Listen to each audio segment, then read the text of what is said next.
ಒಂದಿಷ್ಟು ನೀರಿನಂತೆ ಬದುಕು. ತುಂಗಭದ್ರಾ ನದಿಯ ಸಂಗತಿಗಳಿಂದ ಪ್ರಾರಂಭ. ನದಿ ಹರಿಯುವ ದೃಶ್ಯ, ಹಳ್ಳಿಯ ಧ್ವನಿ, ಹಕ್ಕಿಗಳ ಕೂಗು, ಜನರ ಆಲಾಪ. ತಾರಾ ಎಂಬ 16 ವರ್ಷದ ಬಾಲೆ ಪರಿಚಯ. ಆಕೆಯ ಹಳ್ಳಿಯ ಹೆಸರು ಹಂಪಿಯ ಹತ್ತಿರದ ಬಸವನಾಡು. ಆಕೆ ಒಂದು ಬಡ ಕುಟುಂಬದ ಬಾಲೆ. ತಂದೆ ಭೂಮಿ ಕಾರ್ಮಿಕ, ತಾಯಿ ಎಮ್ಮೆ ಸಾಕುತಿ.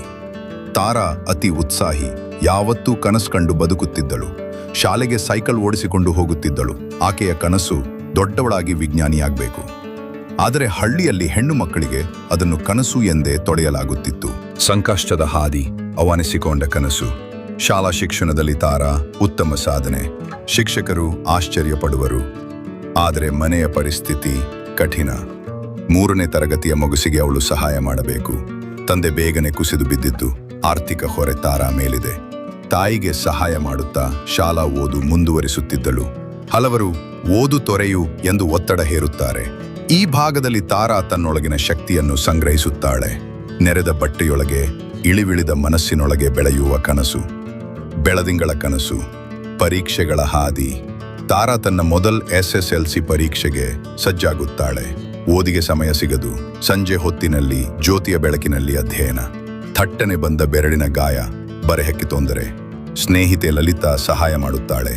ಸ್ಪಷ್ಟವಾಗುತ್ತದೆ ಸ್ನೇಹ, ಸಹಾನುಭೂತಿ. ಪರೀಕ್ಷೆಯ ದಿನ ಉಡಲು ಪೆಟ್ಟಿಗೆಯೂ ಇಲ್ಲ, ಆದರೆ ಆತ್ಮವಿಶ್ವಾಸ ಉಂಟು. ತಾರಾ ಪರೀಕ್ಷೆ ಪಾಸಾಗಿ 97% ಅಂಕಗಳೊಂದಿಗೆ ರಾಜ್ಯ ಮಟ್ಟದಲ್ಲಿ ಹೆಸರು ಪಡೆಯುತ್ತಾಳೆ. ಕಳವಳಗಳ ನಡುವೆ ಬೆಳಕು, ತಿಳಿದ ಹಾದಿ. ಮೈಸೂರಿನಲ್ಲಿ ವಿಜ್ಞಾನ ಪದವಿಗೆ ಅವಕಾಶ, ಆದರೆ ಹಣವಿಲ್ಲ. ಜನರು ಕೈಕಟ್ಟಿ ತಿರುಗುವರು. ಶಿಕ್ಷಕರು ಮತ್ತು ಹಳ್ಳಿ ಪೇಟೆಯ ಗ್ರಂಥಾಲಯದ ಅಧಿಕಾರಿ ಸಹಾಯ ಮಾಡಲು ಮುಂದಾಗುತ್ತಾರೆ. ಗ್ರಾಮ ಪಂಚಾಯಿತಿ ತಾತ್ಕಾಲಿಕ ನೆರವು ಒದಗಿಸುತ್ತಾ ಹೋರಾಟ ಬೇಸಿಗೆಯ ಮಳೆಯಂತೆ. ಮೈಸೂರಿನಲ್ಲಿ ಕಲಿಯುವ ಸಂದರ್ಭದಲ್ಲಿ ಭಾಷೆಯ, ಸಂಸ್ಕೃತಿಯ ಅಡೆತಡೆ, ಹಾಸ್ಟೆಲ್ ಜೀವನದ ತೊಂದರೆಗಳು, ಊಟದ ಸಮಸ್ಯೆ, ಮನೆಯ ಪ್ರೀತಿ ಕಳೆದು ಹೋದ ಭಾವನೆ. ಆದರೆ ತಾರಾ ತನ್ನ ಕನಸನ್ನು ಮರೆಯದೆ ರಾತ್ರಿ ಹೊತ್ತು ಕ್ಲಾಸ್ಗಳ ನಂತರ ಗ್ರಂಥಾಲಯದಲ್ಲಿ ಸಮಯ ಕಳೆಯುತ್ತಾಳೆ. ವಿಜ್ಞಾನ ಸ್ಪರ್ಧೆಯಲ್ಲಿ ಭಾಗವಹಿಸಿ ವಿಜ್ಞಾನ ಕಿಟ್ ರಚನೆ ಮಾಡಿ ರಾಜ್ಯ ಮಟ್ಟದ ಪ್ರಶಸ್ತಿ ಗೆಲ್ಲುತ್ತಾಳೆ. ಪತ್ರಿಕೆಗಳಲ್ಲಿ ಹೆಸರು.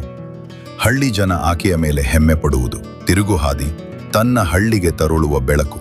ವಿಜ್ಞಾನ ಪದವಿ ಪಡೆದ ನಂತರ ಕೇಂದ್ರ ಸರ್ಕಾರದ ಯೋಜನೆಯಲ್ಲಿ ರೂರಲ್ ಇನೋವೇಷನ್ ಆಫೀಸರ್ ಆಗಿ ನೇಮಕ. ತನ್ನ ಹಳ್ಳಿಗೆ ಬರುವ ತಾರಾ ಈಗಲೂ ನದಿ, ಮರ, ಮನೆಗಳು ಹಾಗೆಯೇ ಇದ್ದರೂ ತನ್ನ ಮನುಷ್ಯತ್ವದಲ್ಲಿ ಬದಲಾವಣೆ. ಗ್ರಾಮೀಣ ಮಹಿಳೆಯರಿಗೆ ವಿಜ್ಞಾನ ಶಿಕ್ಷಣ, ಪೌಷ್ಟಿಕತೆ, ಕೃಷಿ ತಂತ್ರಜ್ಞಾನ, ಜೈವಿಕ ತೋಟ ಕುರಿತು ತರಬೇತಿ. ಮಕ್ಕಳು ಸ್ಟೆಮ್ ಲ್ಯಾಬ್ನಲ್ಲಿ ಕೆಲಸ ಮಾಡುವ ದೃಶ್ಯಗಳು. ಪ್ರೇರಣೆಯ ಪ್ರತಿಫಲ ಒಂದು ಹಕ್ಕಿಯ ಹಾರಾಟ. ಈಗ ತಾರಾ ರಾಜ್ಯೋತ್ಸವ ಪ್ರಶಸ್ತಿ ಪಡೆದಳು. ಹಳ್ಳಿ ಬಾಲಕಿಯೊಬ್ಬಳು ತಾರಾರನ್ನು ನೋಡಿ ಕೇಳುತ್ತಾಳೆ, ನಾನು ಕೂಡ ವಿಜ್ಞಾನಿ ಆಗ್ಬೋದಾ? ತಾರಾ ಉತ್ತರಿಸುತ್ತಾಳೆ, ನೀನು ನಂಬಿದ್ರೆ ನಿನ್ನೊಳಗೆ ಏನೂ ಅಸಾಧ್ಯವಿಲ್ಲ. ನದಿ ಹರಿಯುತ್ತದೆ ಹೊಸ ಕನಸುಗಳೊಂದಿಗೆ.